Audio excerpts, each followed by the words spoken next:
Sheng Thao. Sheng Thao. Sheng Thao is in the building. Let's continue to rock out with it. Listen, I love y'all. I appreciate y'all. Let's continue to rock out. Yes, Trump is pro-Israel, but Trump does not believe in funding wars, and he believes in funding America first. That's the key. Now, what we do see happening is the Biden administration is pumping billions and billions of dollars into multiple different proxy wars. And so that's what I see. Make sure y'all hit a like for the algorithm, subscribe to the channel, and turn on your notifications. Let's get into this Sheng Thao situation, because the police are literally calling for the resignation of the mayor. I've never seen this happen before in my life. In local headlines, an international embarrassment. That is what the Oakland Police Officers Association says the town has become under Mayor Sheng Thao. The group is blaming the mayor for Oakland's rising crime and dwindling police force, and demanding that she resign immediately. Here's NBC Bay Area's Valina Jones. Resign now will help us get a leader into office immediately in November election. It will also save the city millions of dollars. At a press conference today, the Oakland Police Officers Association flatly accused Mayor Sheng Thao of making Oakland a more dangerous place. For 2 years, almost 2 years, we've been waiting, and we see this ship is not steering in the right direction. The leadership in the city continue to fail again and again, and the citizens out in the street are suffering. In a lengthy letter, the police union listed several criticisms of the mayor, including the city missing a state deadline to potentially qualify for millions in crime-fighting funding. They also note the FBI raid on her home, saying it creates a lack of credibility. The union points to the mayor for crime being out of control, highlighting the past 48 hours, where a sideshow led to 5 people being shot and a separate shooting, leaving 3 wounded. OPOA blames the mayor and the city council majority for a recently passed budget that cuts the police force from 712 to 678 officers. We're working backward if we think that we can function as 600 police officer or 678 police officer. Y'all only got 678 police officers in Oakland? Wait. I'm confused. Do y'all only have 678? Hold on. Let me look at this really quickly. Y'all making me pull out my keyboard to better understand what the piss is going on in Oakland.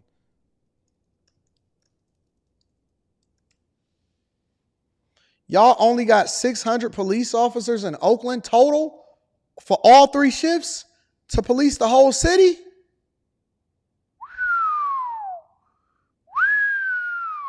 Y'all got 600 underpaid police officers in Oakland? No wonder crime is running rampant. The city, the demand from a community is greater today than ever. And that includes administrative positions too. The letter demanding Thao's resignation comes after a unanimous vote by the POA's 4-person executive board. However, the union says there is overwhelming support of the letter by rank-and-file officers. The mayor says the letter and timing are simply meant to distract from the city's deal to sell the Oakland Coliseum. And it's a huge distraction. You know, I believe that this is a response to the huge win that we received last week. This is just the association speaking. This is not all officers. All of this is an investment for tomorrow. Of course, I wish I had a magic wand to increase our revenues overnight, but that's not going to happen. The mayor says overall crime is down by 32%, but the OPOA says some of that crime data is delayed and inaccurate due to understaffing. So this is the play. And I want to go more into her response, and I'm going to deep dive into that right now. Whenever y'all hear these people, these Democrats and stuff like that, and they go in and they say, well, crime is actually down under us, it's a lie. It's a white lie. Number one, you can't respond to something. You can't document something that you haven't responded to. So what they'll do is they just won't even respond, or they won't even show up to certain things, or people are now not even calling the police officers or calling 911 when certain things happen inside of their neighborhoods. And so they're realigning what they say crime is, or they're not even documenting certain things that's happening inside of the community in the first place, which could basically lead you to believe that crime is down. But we all know that homelessness is up, street shows is up, crime is up, violent crime is up. And so they're juking the numbers. They'll say, well, crime is down 32%. Well, of course it is, because you're not responding to break-ins. You're not responding to stolen vehicles anymore. We know that there's literally yards and there's Cars lined up and dumped all over the place in Oakland, and the people are feeling less safe than ever before. Are you telling me that these 600 police officers are fighting crime harder than ever than when they were better staffed? Absolutely not. Let me get into her response. I want to see how she feels. Because when you lose the confidence of the people and you lose the confidence of the police officers that you are supposed to be managing as far as the budget that then staffs these police officers, and your city is losing revenue because they lost all of their teams, all of the businesses are starting to move out, and it's becoming a hellhole and a place for homeless people and those that are the most degenerate of society to continue to live and thrive and inflict pain on the people that still live in Oakland, and you're running at a budget deficit, and this one-time infusion of cash is not going to be able to sustain you long-term, which means that they'll have a culling of the police force even more. They cannot get more police cars. They cannot get more funding. They cannot get more staffing. But we have a lot of administrative staff, and we have businesses running because it's absolutely horrible inside of these cities. And Oakland is now becoming a poster child of what is the worst thing about America. I need to understand what her response is going to be. Yes, our top story tonight, there are additional calls for Oakland's mayor, Sheng to step down immediately. Yeah, the mayor faces a recall election in November, but now the executive board of the Oakland police officers. Wait a minute. What is all of that? What is that screen in the back? They can't get no natural stuff in the background? Anyways, I know that they're redoing all of this stuff to make it a lot more. That screen in the back is wild. Association wants her to resign. And you can see the light. If you look right behind her on her right side, you can see the light shining against the screen. It doesn't even look natural.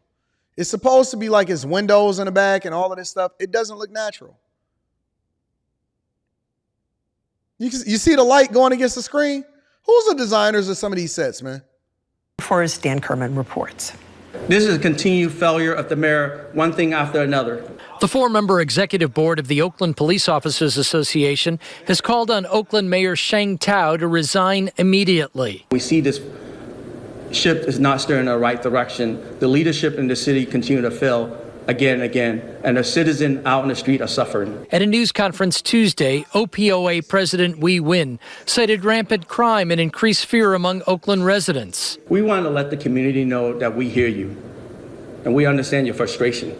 That's what we want the community to know, and we want changes. With only 35 patrol officers on the beat at any given time, he also criticized the mayor and city council for not finding a way to increase the number of officers despite the city's ongoing budget crisis. In order for our city to survive and sustain and draw businesses here, we need to have more police officers to make people feel that they can exit their home and not feel imprisoned in their own home. This is a huge undermining of our great officers on the streets. Our crime numbers are trending downward, and that is because of the great work of our police officer and our violence prevention teams.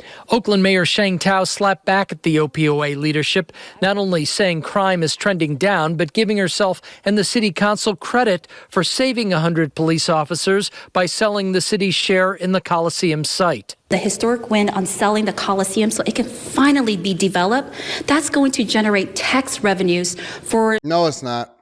Not just today, but also for tomorrow and 10 years from now, 20 years from now, so that we can see a more robust police department and fire department. The mayor also made it clear she will not be resigning before November's recall election, due in part to the fact that the bulk of the recall is being funded by a single donor. I believe that Oakland voters, that they know better than to allow for one person to take away their democracy. Right? And that democracy is going through an election cycle. I believe that my re-election would be the time where Oaklanders can grade me on my work. We have accomplished great things in less than 2 years. If the mayor does not resign, the OPOA says they will begin taking a more active role in the campaign to recall her. I don't think that she's the woman for the job. I think that when you lose the people and you lose the police officers, and you have a black eye on the city, and your budget is messed up, I think that you're going to have to walk away. Sadly enough, most politicians are not walking away unless they get a major scandal and they in a situation where they're going to basically get convicted of something, and they know they're going to get convicted of something. And even then, you just got to go ahead and convict them. Because like if you look at Tiffany Hinyard over there in Dalton, Illinois, It's largely been quiet. I've seen a couple stories come across my desk and in my email lately, and even in my algorithm about certain things that's happening over in Dalton. But we don't care about Dalton no more because Dalton deserves whatever Dalton is getting right now because that's the way that they voted. Also, on top of that, though, I don't think that she's the person for the job. And running a city is a very, very complex job. I made a phone call yesterday to better understand what it takes to run a city. And I also did multiple different interviews with the former mayor of Detroit, Kwame Kilpatrick. And he broke down all of the intricacies, all of the negotiations, what it takes, how it is that they recruit different businesses. I know he catches a lot of flack, but he was one of the people, the landmark people, that successfully managed through a Super Bowl. He got the Riverwalk built that's now this administration is benefiting off of. And Mayor Mike Duggan is pretty awesome. But just to get the insight, and it's good to have that insight and that to be able to tap in with people to better understand it. The biggest things that you really have to do is recruit for companies to come in and have jobs. I know that we sit here and we have all of these conversations about what's happening in the crime and all of that. But the reason that you set that up and the reason that you then put people in a position or the reason why you fund the police is because you want to make it easier and safer for business owners and large corporations to come in and do business inside of your city, which ultimately feeds into the tax rolls. And then, the people aren't under duress as much because, again, like I say, a rising tide lifts all boats because then it incentivizes other people to then come in and want to do business and invest in that same area. But when you're losing all of your sports teams, when your schools is trash, when homelessness is running rampant and all of this stuff, it's not an environment that's conducive for businesses to want to move there. I can't imagine any business saying that, I want to go move to Oakland, based off of what's happening right now. You got FBI raids happening. The police and the mayor don't get along. City council is trash. The budget is messed up and everything is just going bad. Why would anybody that wants to pour into the tax rolls want to move over into Oakland? All of the businesses moved out. Even In-N-Out moved out. And they were supposedly profitable. I would never run for office in my current state. I would have to seriously have nothing else going on in order to ever run for office. I think that it is a thankless job. It is a silly job. And it is, especially for a city that's being ran into the ground, you would only want to be a part of a city that is already thriving.